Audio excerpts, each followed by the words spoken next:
À cette époque-là, César Auguste fit paraître un décret ordonnant que toute la terre habitée se fasse enregistrer. Ce premier enregistrement eut lieu alors que Quirinius était gouverneur de Syrie. Tous les gens allèrent donc se faire enregistrer, chacun dans sa propre ville. Naturellement, Joseph monta de Nazareth, en Galilée, à Bethléem de Judée, la ville de David, parce qu'il était un membre de la famille et de la lignée de David.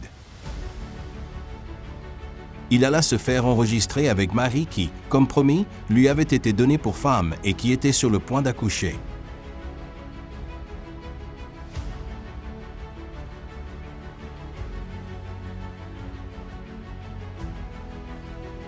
Pendant qu'ils étaient là, le moment où elle devait accoucher arriva.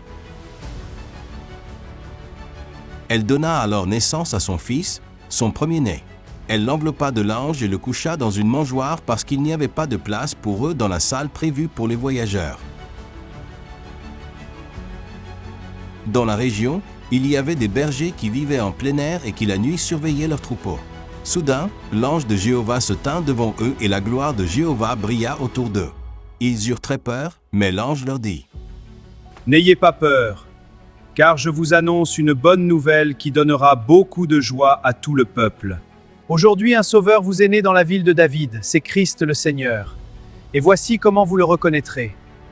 Vous trouverez un bébé enveloppé de langes et couché dans une mangeoire. » Et soudain, avec l'ange, une multitude de l'armée céleste se mit à louer Dieu en disant : « Gloire à Dieu là-haut dans les hauteurs, et sur la terre, paix parmi les hommes de bienveillance. » Après que les anges les eurent quittés pour retourner au ciel, les bergers se dirent entre eux : « Allons jusqu'à Bethléem pour voir ce qui est arrivé et ce que Jéhovah nous a révélé. »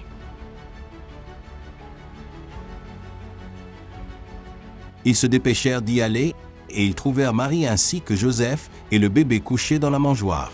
Quand ils virent cela, ils racontèrent ce qui leur avait été dit au sujet de l'enfant.